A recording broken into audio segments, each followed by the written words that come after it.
السلام علیکم ورحمۃ اللہ وبرکاتہ۔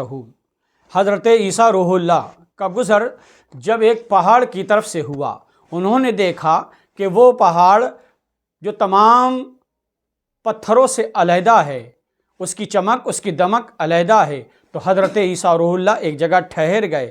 انہوں نے متعجبانہ طریقے سے اسے دیکھا، حیرت بھری نگاہ سے دیکھا کہ یہ پتھر سب پتھروں سے علیحدہ کیوں ہے، کیونکہ یہ سفید رنگ کا ہے۔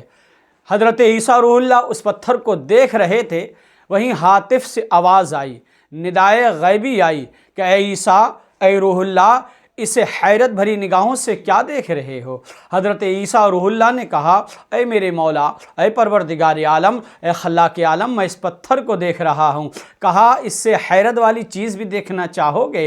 حضرت عیسیٰ روح اللہ نے کہا، اے میرے مولا، اگر تو دکھانا چاہے گا تو روح اللہ ضرور دیکھے گا۔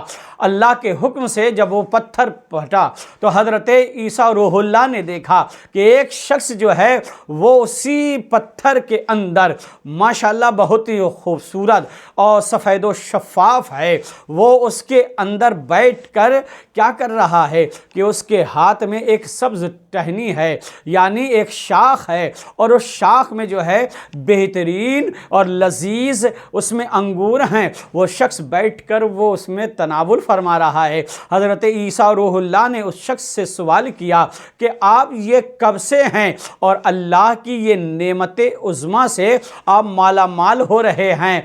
اس شخص نے کہا، اے عیسیٰ روح اللہ، میں اس پتھر کے اندر 4 سال سے ہوں۔ اللہ مجھ کو اپنی عبادت کے سبب اللہ مجھے اس پتھر کے ساتھ میں کھلا رہا ہے۔ سبحان اللہ، سبحان اللہ۔ اور 400 سال سے میں اس میں ہوں، اللہ مجھے کھلا رہا ہے۔ سبحان اللہ، سبحان اللہ۔ کہا، ماشاءاللہ تم بہت خوش نصیب ہو۔ اللہ وحدہ لا شریک کی طرف سے آواز آئی، اے عیسیٰ روح اللہ، اسے دیکھ کر تم خوش ہوئے، مگر اس سے بھی بڑی خوشخبری میں تمہیں سنانا چاہتا ہوں۔ میرا محبوب جو ہے، جو تمام نبیوں کا جو سردار ہے، جو خاتم النبیین ہے، جو سید المرسلین ہے، جس کے صدقے میں کائنات کو میں پیدا فرمایا ہے، پوری کائنات کو میں نے پیدا فرمایا ہے۔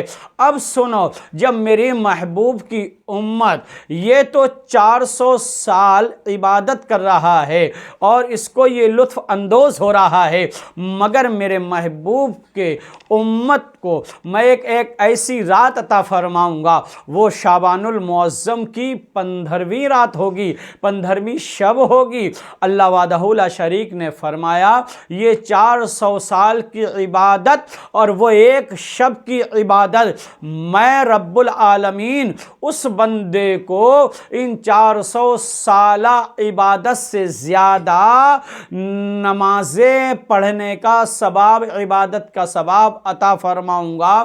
جو بندہ 15ویں شب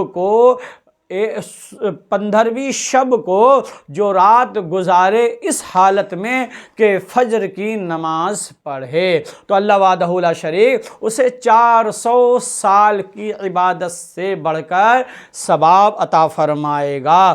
لہذا آپ اس رات کو کھوئے نہیں، اس رات کو سوئیں نہیں، بلکہ شب بیداری کریں، اللہ کی بارگاہ میں گریہ وزاری کریں، اللہ کی بارگاہ میں گڑ گڑائیں اور معافی و تلافی کریں۔ اس لیے یہ حساب و کتاب کی رات ہے، للہ سوئیے نہیں بلکہ اللہ کی عبادت میں مصروف ہو جائیے۔